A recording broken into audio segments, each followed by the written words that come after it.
इनको कॉन्ग्रेचुलेशंस वापस एक बार कहना चाहूँगी। बहुत मेहनत करती है and that's why she is here of course. So doctor है ये कोइंसिडेंस है, क्योंकि मुझे कई बार पूछा जाता है कि अरे आप डॉक्टर है इसलिए ऐसा हुआ क्या। मैंने बोला नहीं, ये डॉक्टर्स या मेडिकोस का पैटर्न नहीं है, इट इज़ फॉर एवरीबडी। और जहाँ तक जजिंग का सवाल है तो जजेस में एक भी डॉक्टर नहीं थी, तो the way she performed on stage is what got her the crown. यार क्या कहना चाहेंगे, सबसे पहले कॉन्ग्रेचुलेशंस क्राउन के लिए। Thank you so much. क्या कहना चाहेंगे, क्या फीलिंग है क्राउन पहनने के बाद, और थोड़ा सा बताइए क्या क्या प्रिपरेशन करनी पड़ी आपको इस क्राउन को पाने के लिए। जी ज़रूर। Well hello everyone, by the way I don't think I have said that before, but crown पहनने की जो फीलिंग होती है आई थिंक वो शब्दों में डिस्क्राइब करना हमेशा मुश्किल होती है। एंड आई थिंक 6 महीने के बाद भी मैं अभी भी वो एग्जैक्ट वर्ड्स ढूंढ रही हूँ जो जस्टिस करेंगे how I felt. But if I have to describe I would say कि एक एम्पावरमेंट फील होती है, कॉन्फिडेंट फील होते हो आप लोग, you get comfortable in your own skin and more over you do not worry about कि लोग क्या कहेंगे। You follow your path, you follow your heart, you put in the hard work and you shine bright. So that's how it's been so far. Also कितना difficult था सब कुछ manage करना, घर मैनेज करना, क्योंकि मिसेस को बहुत सारी चीज़ें मैनेज करनी पड़ती है। अगर उस बारे में बताएं कि कैसे मैनेज हुआ सब।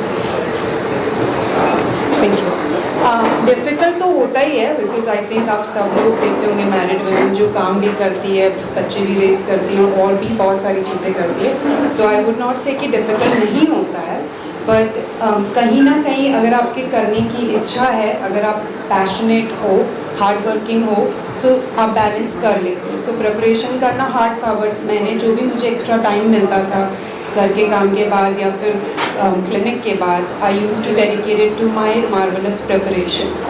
जो क्लिनिक में लंच ब्रेक्स होते थे मैं वो यूज़ करती थी प्रिपरेशन करने के लिए। वॉक करने के टाइम घर पे काम करते वक्त मैं हील्स में वॉक करती थी ताकि मेरी प्रैक्टिस भी हो जाए साथ में और काम भी हो जाए। So and after I have a 3-year-old सन, तो वो सोने के बाद मैं बाकी जो इंटरव्यू की प्रिपरेशन करनी होती थी वो सब करती थी। So it's hard but I would say it is doable. अगर if you put your heart and mind to it you can achieve anything, and I believe that. Also Aditi ma'am खुद विनर रह चुकी है, कितना इंस्पायर होती है उनसे, और क्या क्या टिप्स मिली थी उनसे स्पेशली आपको? सारी टिप्स मिली थी आई गेस, क्योंकि ये मेरा पहला ही पैजेंट था। मैंने कभी सोचा नहीं था कि मैं पैजेंट्री करूँगी, बट मुझे पता था कि मुझे डॉक्टर से ज़्यादा और भी चीज़ें करनी है और मैं कर सकती हूँ। So I think it was the right timing for me कि डॉक्टर अदिति ने उस टाइम पे वो प्लेटफॉर्म लॉन्च किया जिस टाइम पे मेरी मेडिकल एजुकेशन ख़त्म हो गई थी and I was looking to do something more than medicine. तो उनसे प्रेरणा वो सिर्फ पार्टिसिपेशन की ही नहीं मिली, बट आगे कैसे बैलेंस करने हैं अपने मल्टीपल करियर को and still staying true to yourself, still being authentic. I think that's the biggest lesson I have learned from her. Thank you. I think कई बार जब मैंने डिसाइड किया कि मुझे ये पैजेंट करना है, उस जर्नी में जब ये शुरुआत की टिल जब ये हुआ, कई बार मेरे मन में यही आया कि मैं ये क्यों कर रही हूँ, क्योंकि बहुत डिफ़िकल्टीज़ थी, ऑब्स्टिकल्स थे, क्योंकि वन मैन आर्मी जैसे कहते हैं। तो ऐसे नहीं था कि मेरे पास बहुत बड़ी टीम थी या स्पॉन्सर्स थे, तो खुद ही सब करना पड़ा। But it was a learning lesson and I always believe कि जो आपको आपके पड़ाव आते हैं, जो ऑब्स्टिकल्स आते हैं उसी से आप सीख सकते हो। So here I am all set to launch Marvellous Mrs India season 2 and I do hope that I have support, like I said earlier के सब सपोर्ट करें and yeah that's how it We is. can also see all of the ladies coming from different backgrounds. So, how was the empowerment for them? You know, and what is your definition about women empowerment? आपने किस तरह से empower किया? जी, ये जो शब्द है women empowerment ये बहुत लूजली आजकल थ्रो किया जाता है। जिससे पूछो वो यही कहते हैं कि हाँ we are working for women empowerment, लेकिन क्या है विमेन एम्पावरमेंट? एक महिला घर में जाके अगर इमोशनल अब्यूज़ सफ़र कर रही है, it need not, domestic violence is a no, लेकिन इमोशनल अब्यूज़ भी होता है। जैसे ऑफिस कोई जाती है महिला, तो कई बार उसके कॉलीग्स जो होते हैं वो बोल रही है, उसके ऊपर आवाज़ चढ़ा के बात करते हैं, तो वो चुप हो जाती है क्योंकि वो अपब्रिंगिंग है। इसको माइक्रो अग्रेशन कहा जा सकता है। तो बाउंड्रीज होती है कि उसे नो कहना डर लगता है, क्योंकि उसे लगता है कि मैं नहीं बोलूँगी तो मेरा प्रमोशन नहीं होगा। तो ये जो छोटी छोटी चीज़ें हैं तो इनको भी महिलाओं को अवेयर कराना, इससे विमेन एम्पावरमेंट कहा जाता है। और मेरा ये मानना नहीं है कि नहीं आप झगड़ा करो, फाइट करो, लेकिन अपने आप पे भरोसा करो, कॉन्फिडेंट रहो, क्योंकि इट इज़ शोन, रिसर्च बताता है कि महिलाएं और जो मेल और फीमेल काउंटर पार्ट्स है, तो if they are equally educated तो एक आदमी को ज़्यादा अपॉर्चुनिटीज़ मिलती है, उसे पे ज़्यादा मिलता है। And I am not here to say कि वे फेमिनिस्ट हूँ और ये सब नहीं मैं कहना चाहती, no not at all. Men and women should be given equal opportunities, ये मेरा मानना है। यही विमेन एम्पावरमेंट, यही मेरा मानना है। This is what I want to inculcate, यही मुझे महिलाओं को बताना है, क्योंकि जब तक हम इसके बारे में बात नहीं करते, कई महिलाओं को तो पता भी नहीं होता है। अरे हाँ, मुझे बोलना था लेकिन somebody else spoke over me, थोड़ा आवाज़ बढ़ा के, तो आई केप्ट क्वाइट, मुझे बताना था। तो these small things, so that is real women empowerment। तो जब मैंने डिसाइड किया था कि मुझे शादी करके मॉडलिंग करना है, तब तो सब लोग हंसे थे मेरे ऊपर, यही कहा था कि शादी के बाद तो ग्लैमर फील्ड में कोई जगह नहीं होती है। एक तो तुम शादी मत बताओ किसी को कि तुम शादीशुदा हो, चुप रहो, और यही कहो कि नहीं मैं तो सिंगल हूँ। तो मैंने बोला मैं क्यों छुपाऊँ ये चीज़, अगर I am proud of being married तो वाई शुड आई। और ये कहाँ लिखा है कि शादी होने के बाद ग्लैमर फील्ड में क्या हम ग्लैमरस नहीं दिख पाते हैं? दिखते हैं। जैसे मुझे जब लोग कहते थे oh you don't look like mother of one, तो मैं यही कहती थी कि कैसे दिखनी चाहिए मदर ऑफ वन। क्यों हम ये टिपिकल डेफिनेशन लेके चल रहे हैं कि एक महिला शादीशुदा हो तो उसका ग्लैमर ख़त्म हो जाता है, या वो स्टेज पे या ब्यूटी पैजेंट में पार्टिसिपेट नहीं करना चाहती। हाँ, एक रिग्रेट ज़रूर है कि मैंने, जैसे समन सेड हो या कि पहले शुरू करना चाहिए था ब्यूटी पैजेंट, थोड़ा लेट हो गया, but it's better late than never. जब जज के तौर पे रहती है तो पार्टिसिपेट में आप क्या क्वालिटी देख के जज करते हैं? जब मैं एज अ जज जाती हूँ तो मैं यही देखती हूँ कि वो महिला अपने आप को कैसे प्रेजेंट कर रही है, क्योंकि अब तक तो ये एक्सपीरियंस हो गया है कि जो क्वेश्चन पूछा जाता है उनसे, तो अगर ये रट के आई है, जो मतलब दिल से नहीं बोल रही है, ऐसे मालूम है कि बाय हार्ट करके आई है, वो पता चल जाता है, तो वो नहीं करना है। और वही मैं सिखाती हूँ मेरे पार्टिसिपेंट्स को कि हम सिखाएंगे Q&A कैसे करते हैं स्टेज पे जाके, क्योंकि डर लगता है। पब्लिक स्पीकिंग तो बिगेस्ट फियर है वर्ल्ड की, तो महिलाओं में भी, पार्टिसिपेंट्स में भी तो वही होती है, तो वो तो हमको उसको ओवरकम करना ही है। लेकिन ऑथेंटिक, तुम्हारा ओपिनियन क्या है, तुम्हारे विचार क्या है, उसे आप अच्छे तरीके से यू पुट फोर्थ, तो ये बहुत इंपॉर्टेंट क्वालिटी है। इसके अलावा of course grace, dignity, the way she is, क्योंकि मैं मोस्टली इंटरैक्ट करती हूँ, तो I don't go to see the show, मैं उनको मिलती हूँ जाके, तो पता चलता है थोड़े उनके पर्सनालिटी के बारे में, तो that is something that I see. So the overall confidence, pleasant attitude, Q&A, ये सब चीज़ें वो बहुत अच्छा था और है भी।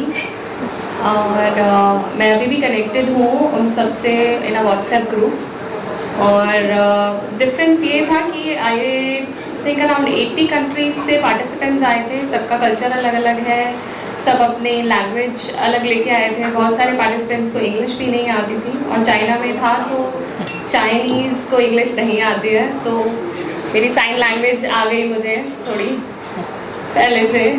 और ओवरऑल एक्सपीरियंस जो है थोड़ा चैलेंजिंग था, क्योंकि आई एम अ वेजिटेरियन और मेरे को सात्विक खाना वहाँ पे नहीं मिल रहा था, तो मुझे थोड़ा सा खाने पीने में ज़रूर दिक्कत हो रही थी। बट उसके अलावा एक्सपीरियंस बहुत अमेजिंग था। डिफरेंस मैं यही बोलूँगी क्योंकि it's on a global scale, तो थोड़ा वास्ट था experience. Everything was magnified, like with marvellous, it's a national pageant, तो सब फेमिलियर है, लैंग्वेज सबको आती है। वहाँ पे लैंग्वेज का प्रॉब्लम था, कोरियोग्राफी कुछ समझ में नहीं आता था, बट जितने सारे चैलेंजेस थे you learn, you know, as you go, and it was a nice experience. So, Dr. Aditi Govitkar, यहाँ से जब invite आया for participation, I actually had a video call with her, and I was like, this is it. You know, there are a lot of pageants happening. It has to be a pageant which is authentic, which is real, and which is actually a true meaning of beauty inside out. That's exactly what Dr. Aditi is portraying in all her pageants. So, as a first runner-up, actually the moment the crowning was done by Dr. Aditi Govitkar, it was like once in a lifetime experience. It's like a dream come true. So this is the most memorable part of my whole life. The difficulties as such kuch nahi tha, because Dr. Aditi and the entire MMI team made it so easy for us. I would like to thank the entire MMI team along with Dr. Aditi, because they have been there with us, like Honey and all the social media, everybody, like they were there with us throughout, supporting us at every stage. So it was very easy. The contestants, like we were competing with ourselves, not with the contestants. You know, so they were all like family to us. So I think it was a very memorable experience. Every participant, every contestant should experience once in a lifetime and be come true. That's an interesting question. I wish there was social media at that time. I think I would have been a lot more popular. But yeah, I mean, see, social media is a double-edged sword, right? It's the way you use it. It can be negative and it can be positive. So we use social media to spread this message of, you know, that of beauty inside out, really, and don't go with what is seen purely on social media. We have our social media queen here who loves social media, and we are like trying to control her. Okay, don't post your sneeze and don't post your visit to the doctor, etc. But yeah, I mean, we use it to spread awareness, and I really wish it was there when I participated in Mrs. World. पाँचों में से कोई भी उत्तर दे सकता है, शादी के बाद घर से ससुराल से कितना सपोर्ट मिलता है? इनको पूछिए आप ये बताएंगी. Well, मेरा पहला क्वेश्चन अदिति को यही था. I'm just a homemaker. Doctor Aditi ने वो just word ही रिजेक्ट कर दिया. And she said you are a strong homemaker. Homemaker जो कर सकते हैं, वो शायद ही कोई और कर सकता है. 24/7 we are busy. And with that busy schedule, I wanted to remove a time for my practice, for my session, for my workout, and beautifully I have handled it. Definitely my family is the biggest friend, my kids, my husband, they are the biggest supporter for me. But definitely team MMI, इन्होंने मुझे जो support दिया, वो मैं कभी नहीं भूल सकती. Thank you, Dr. Aditi. Thank you. एक महिला अगर 5 फीट है या 4 फीट 8 इंचेस है, तो क्या वो ब्यूटी पैजेंट में पार्टिसिपेट नहीं कर सकती? उसकी क्या गलती है? अगर वो ब्यूटीफुल है तो शी इज़ ब्यूटीफुल. 70-year-old, और मेरा यही, मुझे बहुत महिलाएं पूछती कि मैम आपका अपर लिमिट क्या है? आई सेड क्यों अपर लिमिट रखना चाहिए ब्यूटी को? Why can't uh 80-year-old participate in a beauty pageant? And the thing is कि हम ये नहीं कहते कि 80-year-old विल, उनका कंपटीशन एक 22 साल की या 23 साल की महिला के साथ होगा. जैसे इन्होंने कहा कि वो अपने आप से कंपटीशन होगा, और वही हम देखते हैं कि कितना transformation. Because I stand very strongly for transformation. तो जब आप एनरोल करती हैं और आपकी जो जर्नी हमारे साथ शुरू होती है, एंड तक आप कैसे बदलाव आपने लाया है अपने आप में. ज़रूर मैं, हानी हमारी जो टीम मेंबर है, स्ट्रॉन्ग टीम मेंबर है, there are other people also, तो ये गाइड तो हम करते रहते हैं, लेकिन जब तक आप खाना नहीं खाओगे तो खाने का क्या यूज़ है? तो ये जो ट्रांसफॉर्मेशन है, इसे हम ब्यूटी कहते हैं कि अपने आप को every day you have to improve on yourself. तो ये बहुत ज़रूरी चीज़ है.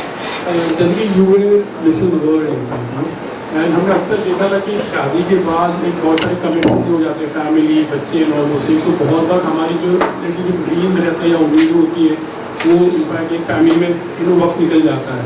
तो that is mostly a reason for many of them, and you are giving them a platform and an encouragement for the things.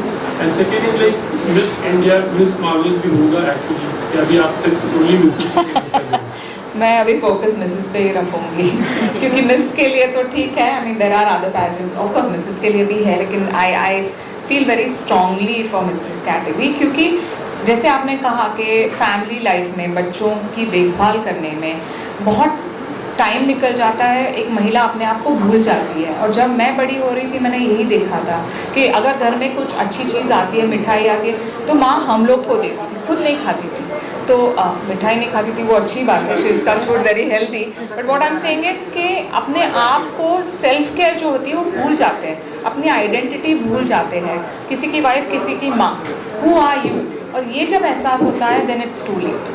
तो बहुत वो डिप्रेशन होता है, एंजाइटी होती है। तो इन सब से कि आई चैलेंज के think about who you are. रोज़ अगर 10 मिनट भी आप सोचो कि थिंक अबाउट योर सेल्फ, आपकी आइडेंटिटी क्या है, आपको क्या अच्छा लगता है, क्या आप वही चीज़ें कर रहे हो जो आपके पति बोल रहे हैं या बच्चे बोल रहे हैं, आपकी वॉइस आप खो चुके हो। Again I am not saying कि जाके झगड़ा करो, but when you do that you will earn respect, your children will respect you, your Self-love, partner, you mean to say? self care, yes. Let's not make this a content like the international